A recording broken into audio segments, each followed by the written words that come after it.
वो अपने दर्शकों को एक बार हम फिर बता दें। अब से कुछ ही देर बाद ये जो बैठक है कैबिनेट की वो होने जा रही है और जी न्यूज संवाददाता रविंद्र ने हमें जानकारी दी है कि इसमें और भी एजेंडे शामिल रहेंगे। अब मैं जल्दी से रमन अग्रवाल जी आपका रुख कर लेती हूं। अगर इस बजट में मैं बहुत छोटे छोटे, क्योंकि तमाम एक्सपर्ट्स मेरे साथ हैं, 3 पॉइंट्स जो आप उम्मीद लगाकर बैठे हैं, 3 पॉइंट्स आप मुझे बता दीजिए। 3 पॉइंट्स देखिए, अगर मैं कहूं तो एक अफोर्डेबल हाउसिंग की जो बात की गई है उस पर उम्मीद है कि कुछ और इस पर प्रावधान सरकार करेगी, और हाउसिंग लोन को लेकर। दूसरी चीज, जो प्रधानमंत्री ने सौर ऊर्जा का जो इनिशिएटिव लिया है और अभी जो सूर्योदय मिशन लॉन्च किया है, तो सोलर रूफटॉप घर घर में सोलर लगाने।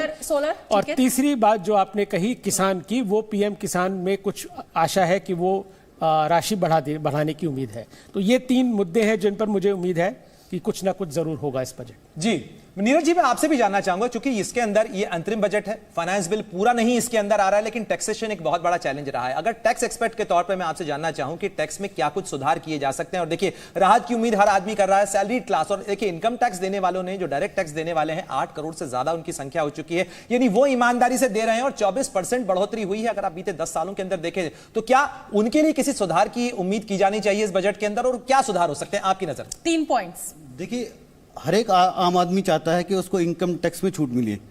जो न्यू रिजिम आई थी, जो गवर्नमेंट 2020 में न्यू रिजिम लेकर आई, बहुत ज्यादा पॉपुलर नहीं हुई। तो मेरी भी ये एक्सपेक्टेशन है और पब्लिक की भी ये एक्सपेक्टेशन है कि जो न्यू रिजिम है उसमें डिडक्शंस और अलाउड होनी चाहिए।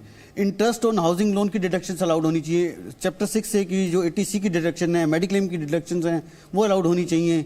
और जो आपका 87A का जो आपने रिबेट दिया है, वहाँ पर 2 अलग अलग रिबेट हैं। 5 लाख पुरानी रिजिम में जाओ तो 5 लाख तक की, नई रिजिम में जाओ तो 7 लाख। तो वो एक डिस्क्रिमिनेशन पॉलिसी है, वो हमेशा एक जैसी पॉलिसी होनी चाहिए। ठीक है, अब मैं डॉक्टर वीरपाल हैं, वो भी हमारे साथ मौजूद हैं, उनका मैं रुख करना चाहूंगी। डॉक्टर वीरपाल, आप क्या उम्मीदें लगाए बैठे हुए हैं? एग्रीकल्चर डिपार्टमेंट में आपकी अच्छी खासी, जिसे कहा जाए, पकड़ है, तो क्या उम्मीदें आप ग्रामीण अर्थव्यवस्था के लिए, किसानों के लिए आज लगा के? बिल्कुल, और एक सवाल मैं जोड़ दूं वीरपाल जी, शोभना ने जो कहा कि किसानों की आय दुगना करने को लेकर बहुत सारी बातें हुई, लेकिन उसका जो ठोस कार्यक्रम है, और खासतौर पर कृषि के क्षेत्र में महिलाएं हैं, वो अभी तक उस तरीके से गिनी नहीं गई। उस महिला वर्कफोर्स को, जो महिला कृषि में लगी हुई हैं, उसको राहत देने के लिए क्या किसी तरीके के एक स्पेशल पैकेज की उम्मीद की जानी चाहिए?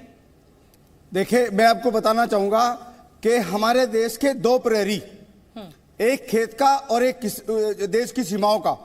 खेत का जो प्रहरी है, जिसको हम किसान कहते हैं, उसकी उम्मीदें हर समय रहती है कि जो मैं फसल अपने खेत में लगा रहा हूं, मेरी फसल उचित रेट पर बिक जाए, ताकि मेरे घर का काम चल जाए।